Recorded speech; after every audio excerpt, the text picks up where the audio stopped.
Salve galera do sétimo ano, aqui estamos mais uma vez, espero que todos estejam bem em seus lares e nós iremos falar hoje sobre o absolutismo. Eu quero que vocês entendam que o poder absoluto do rei está totalmente relacionado ao contexto de centralização das monarquias modernas, a centralização do poder nas mãos do rei.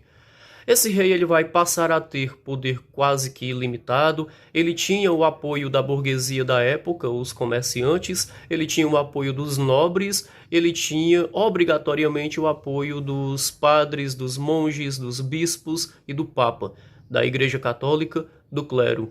Então o rei passa a ter poderes, como já foi citado, quase que ilimitados. Ele vai ter poder de mandar arrancar a cabeça de um sem nem pestanejar. Esse poder sempre era exercido quando alguém queria ou revolucionar ou queria bater de frente contra o rei. Então, na época, o súdito não podia ter opinião contrária. Se ele tivesse, uma vez que ele falava contra o rei, ele poderia ser julgado e ele poderia ser penalizado com a cabeça dele arrancada, perdendo a vida. E normalmente, essas execuções, elas ocorriam em praça pública. Agora, por que, professor, essa catástrofe acontecer em praça pública? Para o povo perceber que ninguém pode ser contra o rei.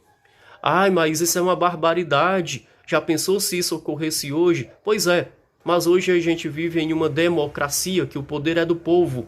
E o povo pode ser tanto o eleitor para escolher o seu representante, como também ele pode ser cidadão e cobrar desse representante os direitos dele. Inclusive, a liberdade de expressão existe.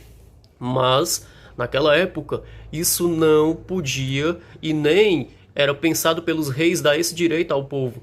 E ninguém podia falar contra o rei. É o poder absoluto do rei. Ele podia julgar, ele criava leis, ele criava atos legislativos, ele governava, ele executava e ele também era um juiz, ele julgava.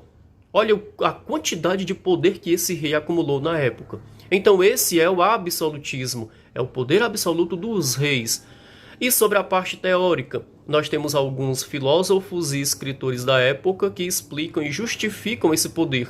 Um deles é o Jacques Bossuet, onde ele explica que o rei, ele é baseado, ele tem uma estrutura de uma teoria que é conhecida como direito divino dos reis.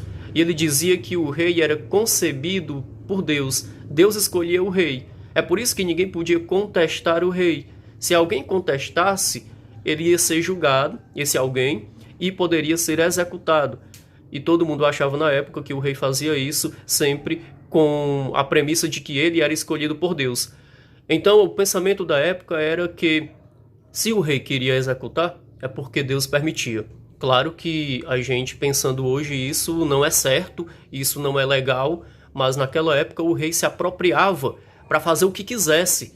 Então esse direito divino dos reis, essa teoria, justificava. Outro teórico importante na época era o Thomas Hobbes, contratualista. Ele criou uma obra conhecida como o Leviatã.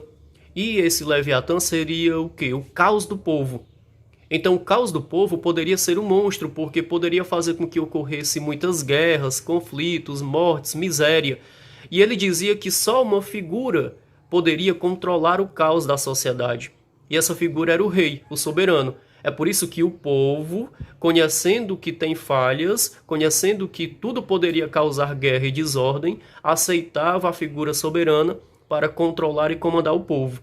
Uma vez que existisse a figura soberana, o povo ficaria com medo de fazer roubos, caos, guerras e iria obedecer ao rei. Então, esses teóricos justificavam o poder absoluto do rei.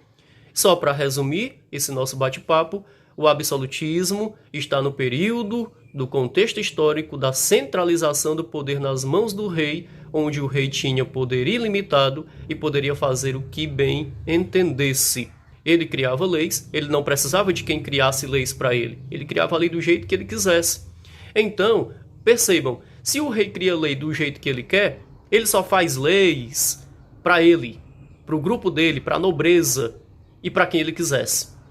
Nesse sentido, a maior parte do povo ficava sem voz e sem vez, tendo que baixar a cabeça e obedecer. Senão, perdia a cabeça. Galera, Esse foi o nosso bate-papo. Acompanhe o nosso registro de aula no grupo e no livro e fiquem com Deus.